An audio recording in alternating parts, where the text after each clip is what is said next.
La revue de presse ou la synthèse des articles des publications sur Radio Kaloum. De l'économie à l'entame de cette revue de presse avec la relance de l'exportation par voie aérienne de la mangue guinéenne vers l'Europe. Et avec Guinée7.com, 1 tonne 700 kilos de mangue de Guinée ont été exportés dimanche 14 mai à partir de l'aéroport international Conakry-Bessia. Selon notre confrère, cette première opération constitue un test du partenariat entre la coopérative des planteurs de fruits et légumes de Kindia et la société VB International de Paris. Pour Guinée7.com, ce partenariat va porter sur un contrat d'achat total de 6 tonnes de mangue. Et ce chiffre pourrait s'accroître en fonction de la qualité des produits fournis par la Guinée. Sur le fil de l'agence guinéenne de presse, l'AGP, l'exportation de la mangue guinéenne reprend après des décennies d'arrêt, 15 ans d'arrêt d'ailleurs. Plus de 6 tonnes de mangue sont prépositionnées au centre de conditionnement de Frigiagbi à Kindia. Et avec l'appui du projet de développement de la filière mangue Prodefima, la Guinée ne peut exporter que 2000 tonnes pour une capacité d'exportation estimée à 30 000 tonnes par an et pour un potentiel de production de 100 000 tonnes de mangue par an. Ces données sont rapportées par l'agence guinéenne de presse l'AGP. Et avec Guinée7.com, l'agence guinéenne de promotion des produits d'exportation Agipex rappelle que 2000 tonnes de mangue sont exportées par voie maritime. L'opération test par voie aérienne devra permettre à la Guinée d'accroître le taux d'exportation de sa mangue. Traitant des discussions sur la réduction des prix des denrées alimentaires pendant le mois de Ramadan, SoleilFMGuinée.net admet qu'il y a des difficultés de conservation des produits de la terre en Guinée. Et selon notre confrère, la Guinée, considérée comme un scandale agricole, est confrontée à une problématique de conservation des fruits et légumes, et ce sont des milliers de tonnes de denrées qui pourrissent entre les mains des vendeurs dans différents centres de négoce du pays. Les variétés de bananes plantain ou aloko sont plus touchées.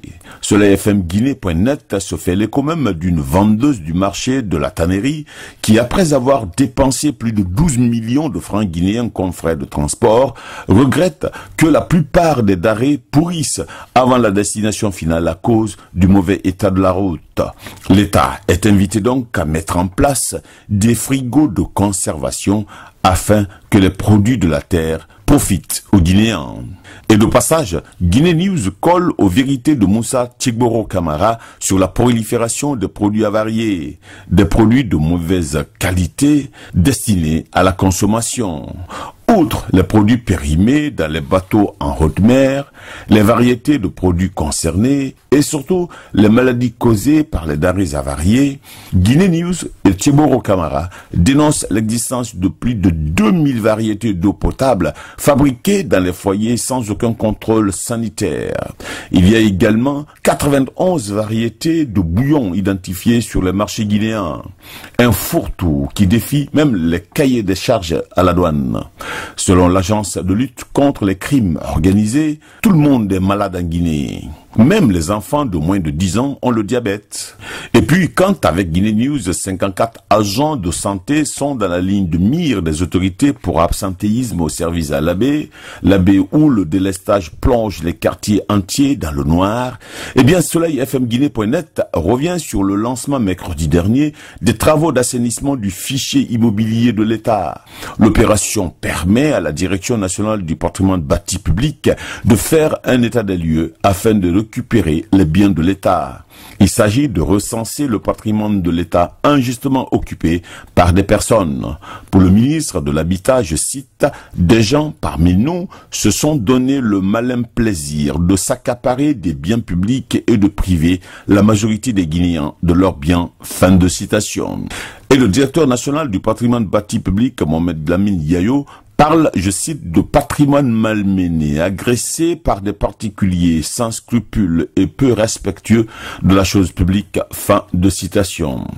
Et au moment où les promoteurs des écoles privées sont convoqués par le ministre de l'enseignement préuniversitaire sur la IFM-Guinée.net, Guinée News fait état de grosses bordes aux examens blancs à l'ABE. Les épreuves d'histoire ont été mélangées à celles de géographie. Et quand le forage de puits de pétrole Fatala 1 pourrait finalement démarrer en juin, Guinée News, tous les confrères ont traité de la visite à Conakry cette semaine du président du Ghana, du président du Conseil national libyen et de la fin surtout des travaux de la 17e session ordinaire de la conférence des chefs d'État et de gouvernement de l'Organisation pour la mise en valeur du fleuve Sénégal, OMVS. Plusieurs écueils ont été relevés, dont la dégradation très poussée du barrage de Diamant et des groupes de Manantali, le conflit entre la SOGEM et la société sud-africaine Escon et le climat de suspicion lié au marché de Fello. En revanche, plusieurs intentions de financement sont maintenues ou relancées, dont celle de la Banque mondiale qui passe de 120 à 240 millions de dollars et la Banque islamique de développement avec près de 300 millions de dollars pour le programme énergie.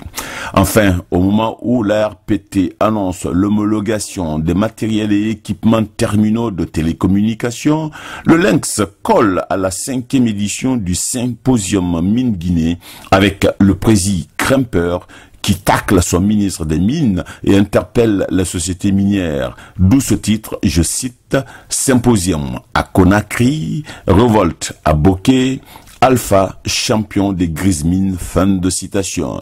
Le Lynx revient d'ailleurs sur le budget de toutes les polémiques, 500 millions de francs guinéens par mois pour Cellou Diallo.